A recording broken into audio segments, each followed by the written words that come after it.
여러분, 이 세상에 있는 모든 것들을 함께 소유하지는 않더라도 어느 정도 공유해서 공용으로 사용할 수 있도록 허락이 된다면 어떨까요?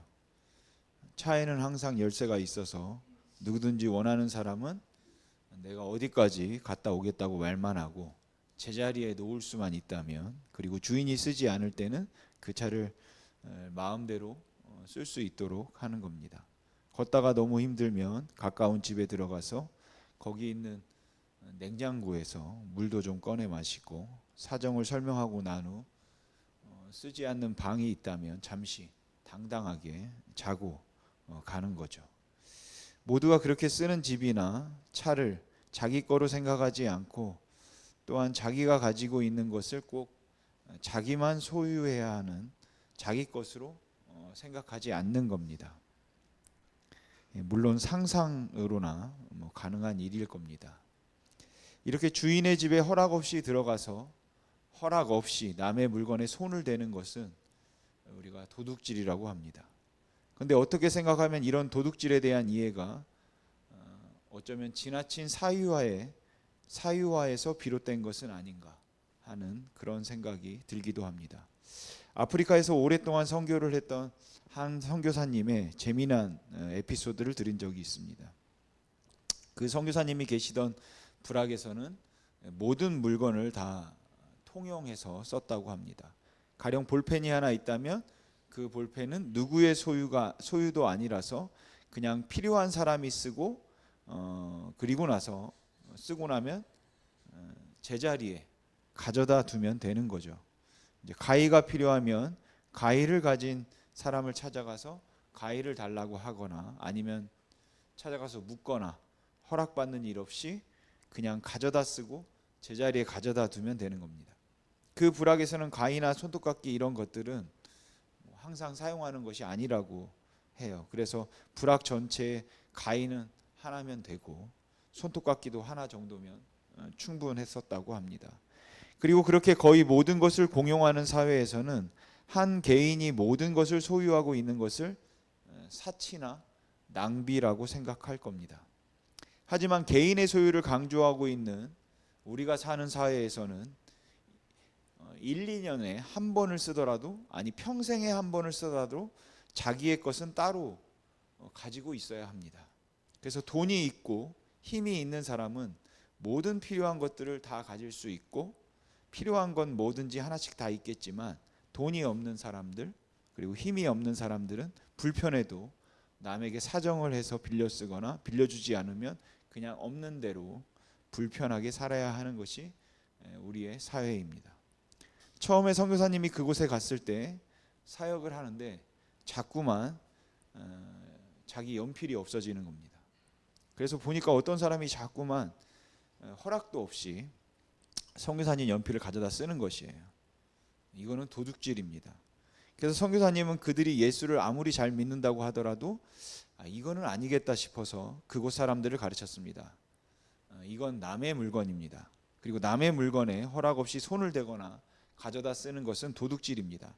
그러니까 남의 물건을 쓰고 싶다면 반드시 허락을 받으십시오 라고 가르쳤습니다.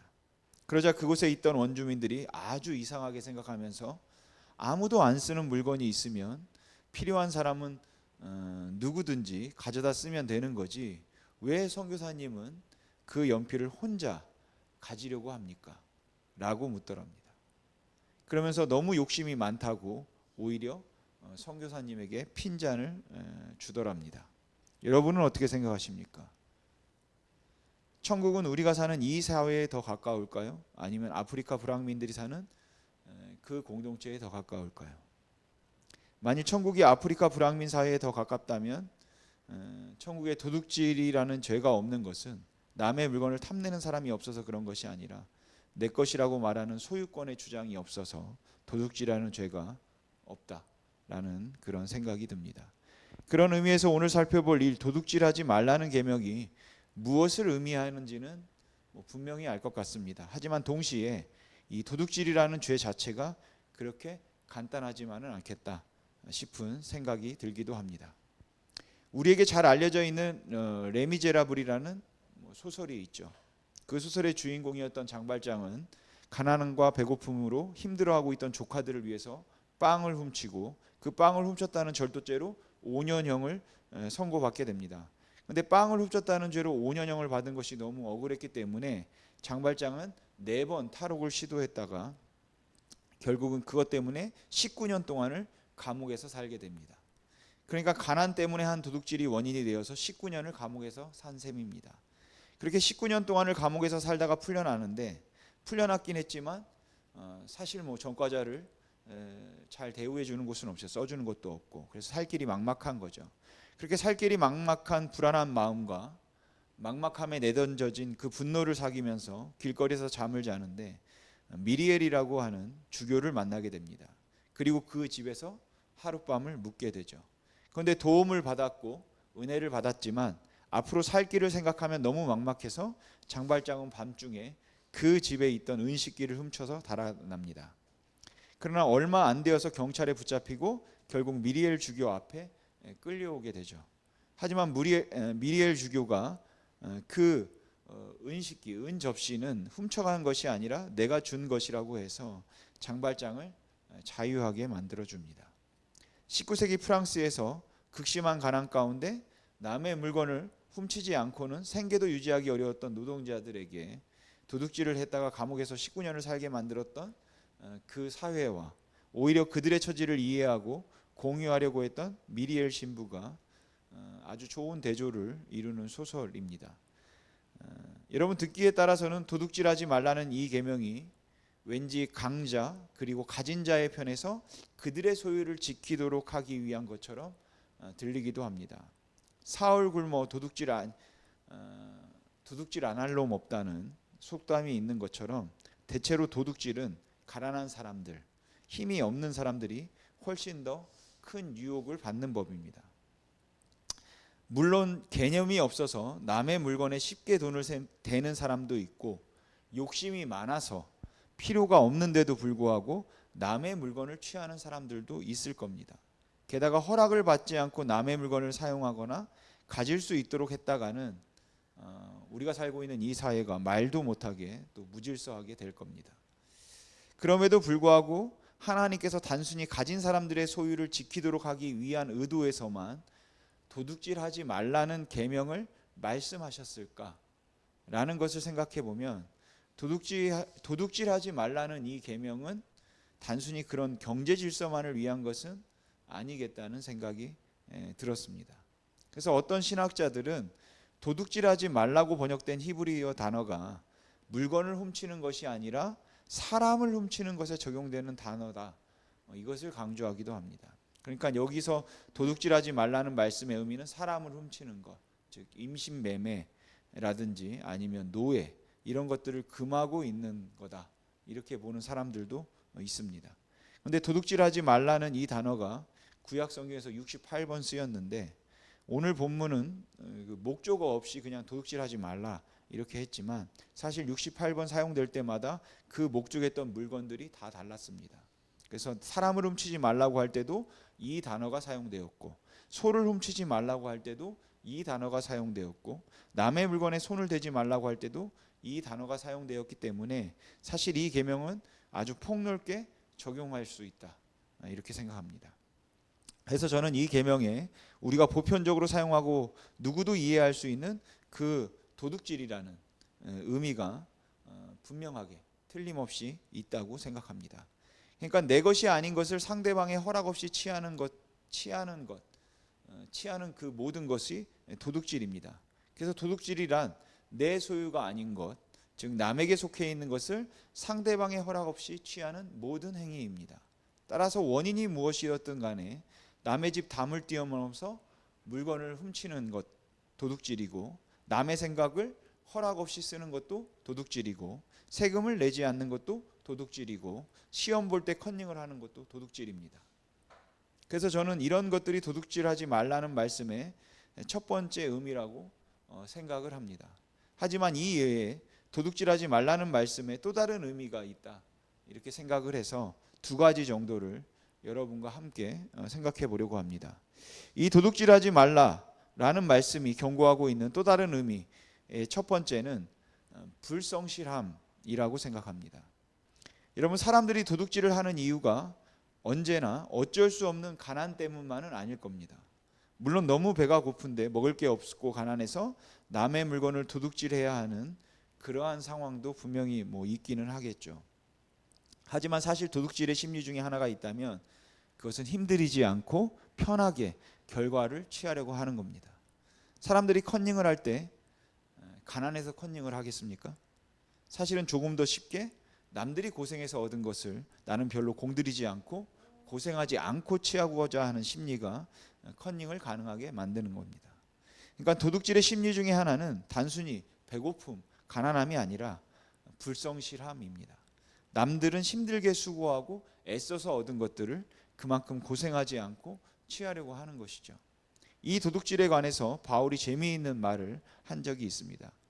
바울은 에베소 4장 28절에서 도둑질에 관해서 이렇게 이야기하는데 우리 같이 한번 읽어보겠습니다. 시작. 도둑질하는 자는 다시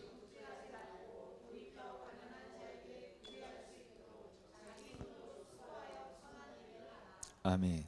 당시 에베소 교회에 상습적으로 도둑질을 하던 사람들이 있었는지는 확실치 않습니다. 하지만 분명한 것은 바울은 도둑질과 일하는 것, 도둑질과 노동을 대조해서 말하고 있다라는 것이에요. 도둑질하지 말고 일해라. 도둑질하지 말고 노동해라 라고 이야기합니다. 다시 말하면 도둑질하지 말라는 이 계명에는 쉽게 거저 취하려고만 하지 말고 자기 손으로 수고하고 선한 일을 도모하라는 요구가 담겨 있다라는 것이죠. 하지만 이런 사람들이 세상이 보기에는 사실 너무 융통성 없는 사람들이고 답답한 사람들에게 틀림이 없을 겁니다. 왜냐하면 현대인들이 추구하는 효율성이란 결국 가장 적은 것을 들여서 가장 많은 것을 취하는 것이기 때문에 그렇죠. 그래서 노동하지 않고 돈을 벌 수 있는데 노동을 하는 것은 어리석은 일입니다. 물론 효율적인 것, 그리고 효율적으로 일해서 최대의 결과를 얻을 수 있도록 하는 그 지혜를 부인하는 것은 아닙니다. 어떻게 하면 가장 효율적으로 일할 수 있을까? 그러한 지혜는 분명히 필요하죠. 그래서 하는 일의 효율성과 능률성은 굉장히 중요한 거라고 생각합니다. 다만 정당하게 요구되는 일을 하지 않고 결과를 취하려고 하는 것은 도둑놈 심보이고, 그렇게 취한 것은 도둑질이라고 성경이 말하고 있다는 것입니다. 아무도 보지 않는다고 해서 주어진 일을 대충 하거나 아니면 정해진 시간보다 더 일찍 끝내버린다든지 아니면 농땡이를 피면서 일을 하는 건 세상 사람들은 적당한 융통성이라 부를지 모르겠지만 정당하게 일하지 않고 대가를 기대하는 것은 도둑질이다. 바울은 말한다는 것이죠. 그것은 내 것이 아니고 남의 동의와 허락 없이 남의 것을 취하는 것입니다. 십계명을 다루면서 누누이 강조하지만 그리스도의 것임을 고백하고 살아가는 하나님의 사람들, 예수 그리스도의 은혜 안에 사는 사람들이 이 땅에서 예수 그리스도의 의를 드러낼 수 있는 길은 성실함입니다. 그래서 성실하지 않고도 일이 잘 풀리고 형통하면 자신이 유능하다고 생각하거나 하나님께서 복을 주셨다고 좋아할 것이 아니라 어쩌면 우리는 그 불성실함을 부끄러워해야 한다라는 것이죠. 왜냐하면 하나님 앞에서 영원한 하나님 나라를 소망하며 살아가는 사람들이 궁극적으로 추구하는 것, 그것은 성공이 아니라 성실함이기 때문에 그렇습니다. 또한 그리스도인들은 고생하지 않고 잘 사는 것을 우리가 인생 최고의 목적으로 삼지 않고 예수 그리스도를 영화롭게 하는 것, 예수 그리스도를 높이는 것, 그것을 인생의 최고의 목적으로 삼기 때문에 그런 것이죠. 그래서 바울은 그 다음에 이렇게 말합니다. 우리 에베소 5장 8절에서 9절 같이 한번 읽어보겠습니다. 시작. 너희가 전에는 어둠이더니 이제는 주 안에서 빛이라. 빛의 자녀들처럼 행하라. 빛의 열매는 모든 착함과 의로움과 진실함에 있느니라. 아멘. 그런 의미에서 이제 가나안에 정착해서 천국 백성으로서의 공동체를 이루는 이스라엘 백성들의 도둑질하지 말라고 하신 이 계명에는 단순히 개개인의 그 소유를 보호하기 위한 경제 질서뿐만이 아니라 수고와 땀이 없이 너무 쉽게 남의 것을 취하려고 하는 그 모든 불성실함, 그것을 하지 말라. 거기에 내포되어 있다고 생각합니다. 오늘날 우리들의 경우에 있어서, 특별히 하나님을 사랑하는 사람들의 경우에 있어서는 이 세상에서 말하는 원리와 성공이라는 이름으로 우리가 하나님 앞에 불성실하고 불충했던 부분들조차 마치 괜찮은 것처럼 합리화시키려는 일들을 하지 말라라는 이유는, 하나님의 나라를 소망하며 살아가는 사람들로서 이 땅에서의 삶을 통해서 하나님을 영화롭게 하고자 하는 그 성실함이 내가 노력하지 않고 또 고생하지 않고 남의 것을 쉽게 취하고도 걸리지 않을 수 있었던 그 성공보다 훨씬 더 가치 있다. 그것을 알아라. 그것을 알기 때문이네 우리는 그렇게 해야 된다라는 것이죠. 두 번째로 생각해 보고 싶은 것은 부자들의 도둑질입니다. 도둑질은 가난한 사람과 불성실한 사람만 하는 것이 아니라 부자도 도둑질할 수 있습니다. 저는 가난함이 언제나 무능과 불성실의 결과라고 생각하지 않습니다. 재물은 능력대로 가는 것도 아니고 재물은 또 성실함대로 가는 것도 아닙니다. 그래서 여러분 성실하십시오. 성실하면 부자 됩니다. 라고 존 칼빈이 말했는데 그 말이 적어도 이 시대에는 맞지 않는 말 같습니다.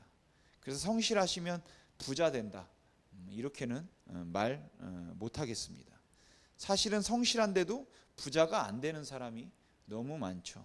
반대로 성실하지 않고도 부자가 된 사람 또한 너무 많습니다. 그래서 재물은 성실함을 따라가는 것도 아니고, 그렇다고 해서 정직함을 따라가는 것도 아니고, 능력을 따라가는 것도 아닙니다. 설령 부자가 될 수 있는 능력이 어떤 사람에게 있다고 할지라도 저는 그것도 하나님께서 주신 것이라고 봅니다. 그렇다면 부자가 되고 가난하게 되는 그 모든 것은 하나님의 주권에 있다고 보는 것이 마땅하다. 저는 그렇게 생각합니다. 그래서 어떤 사람은 열심히 노력함에도 불구하고 부를 이루지 못하는 사람들이 있는가 하면, 어떤 사람들에게는 또 모든 기회와 능력이 주어져서 쉽게 부를 이루는 사람들도 있다는 거죠. 그러니까 하나님께서 어떤 사람은 부자가 되게 하시고 어떤 사람은 가난한 자가 되게 하셨다는 것이에요. 그래서 하나님이 어떤 사람은 부자가 되게 하시고 어떤 사람은 가난한 자가 되게 하셨음에도 불구하고 우리가 하나님은 공평하시다 말할 수 있는 것은 우리의 재물이 나의 것이 아니라 하나님의 것임을 인정할 수 있을 때뿐인 것입니다. 우리는 주인이 아니라 청직이다라는 거죠. 그렇게 청직인 우리에게 그것이 주어졌다고 생각을 한다면 어떤 사람에게 많이 주시고 어떤 사람에게 적게 주셨음에도 불구하고 저는 그것은 공평하다, 이렇게 공평하다고 생각합니다. 그리고 만일 그렇다면 부자의 도둑질은 나누지 않음이겠죠. 지나친 논리의 비약처럼 들릴 수 있을지 모르겠습니다. 그런데 저는 도둑질하지 말라는 계명이 단순히 가난하고 힘없는 사람들뿐만 아니라 부자들에게도 요구함이 있어야 정당하다. 모든 사람들에게 요구함이 있어야 정당하다라고 생각했습니다. 장발장 이야기를 조금 더 해보겠습니다. 막막하고 가난했던 장발장이 갈 곳이 없어서, 또 잘 곳이 없어서 길거리에서 잠을 자면서 분노를 느꼈던 것은 당연한 일이겠죠. 그 19년 동안을 감옥에서 살고 나온 후에 이제 자유의 몸이 되었는데 가족도 도울 사람도 친구도 아무도 없는 상황에서 이제 이렇게 살아갈 수 있다는 더 낫게 살아갈 수 있다는 갱생의 어떤 기회도 주어지지 않고, 아니면 그 갱생의 가능성을 전혀 열어주지 않는 상황에 있던 그에게 도둑질하지 말라고 말하는 것은 평생 그렇게 가난하게 살라는 가난의 족쇄를 채우는 것과 같다고 그는 생각했을 겁니다. 그 가난과 고난의 현실에서 도둑질하지 말라는 계명이 그에게 분노를 느끼게 만들고 그를 극도로 불안하게 만들었던 것, 한편으로 어쩌면 이해할 수 있을 것 같아요. 그런데 그런 그를 미리엘 신부가 길거리에서 만나죠. 그리고 그를 따뜻한 자신의 집으로 인도해서 씻을 수 있게 먹을 것을 주고 잠자리를 제공했습니다. 그런데 장발장은 그 은접시를 훔쳐서 달아났습니다. 내가 앞으로 어떻게 살지? 이 집에서 나가면 이제 또 뭘 먹으면서 나는 어떻게 생계를 유지해야 하나를 생각하면 너무 불안했기 때문이었습니다. 하지만 그는 달아나다가 붙잡혀서 다시 미리엘 신부 앞에 끌려오죠. 그때 미리엘 신부가 그에게 이렇게 이야기합니다. 내가 너에게 은초대들도 주었는데 왜 은초대들은 가져가지 않고 은접시만 가져갔냐? 그러고는 은초대 2개를 그에게 넘겨줍니다. 그리고 미리엘 신부가 장발장에게 말합니다. 하나님이 오늘 당신을 구하셨습니다. 이제 당신은 이 은초대를 가지고 이걸로 다른 사람이 되어서 하나님을 기쁘시게 하는 삶을 사십시오. 이 장발장 이야기는 바로 여기까지 가야지 비로소 도둑질하지 말라는 계명이 공정하게 들린다고 생각합니다. 물론 여러분, 그렇다고 해서 그 가난과 약함이 남의 물건과 소유를 요구할 수 있는 권리가 되는 것은 아닙니다. 장발장이 은접시를 훔쳐서 달아난 것은 정당화시켜서는 안 되는 일입니다. 그건 틀림없는 도둑질입니다. 그러니까 그것을 합리화시키거나 정당화시키거나 그것을 이해할 수 있기 때문에 그렇게 할 수 있다는, 그것을 할 수 있다는 말씀을 드리는 게 아니다라는 것이죠. 하지만 그렇다고 해서 부자가 그건 내 것이라고 움켜쥐고 가난한 사람들은 근처에 얼씬도 못하게 하고 어떤 것도 나누거나 베풀려고 하지 않는다면 그건 역시도 도둑질하지 말라는 계명을 어긴 거라고 생각합니다. 그리스도인들은 가난하든 부하든 내 것이라고 할 수는, 내 것이라 할 것이 없습니다.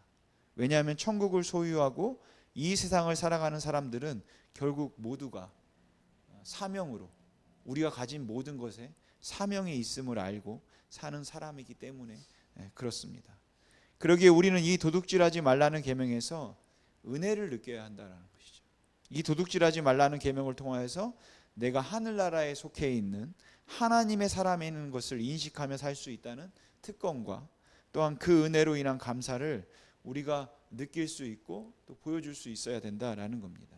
그리고 가난한 사람이든 부한 사람이든 도둑질하지 말라는 계명이 우리에게 주는 은혜가 있다면 그것은 우리가 이 땅에 속하지 않고 영원한 하나님에게 속해 있다, 하나님 나라에 속해 있다는 사실입니다. 이 땅에 살면서 재물의 힘이 얼마나 큰지 분명히 알죠. 하지만 그 재물에 의해서 일희일비하지 않고 성공과 실패를 말하지 않고 그것 때문에 차별하지 않고 사명을 말할 수 있는 하나님의 사람들은 도둑질하지 말라는 그 계명을 통해서 과연 우리가 정말 소망하는 것은 무엇인가 하는 것을 우리가 다시 한번 돌아보고 다시 한번 바라볼 수 있어야 함을 여러분 잊지 마시기 바랍니다. 가난하다고 해서 여러분 남의 것을 훔칠 수 없습니다.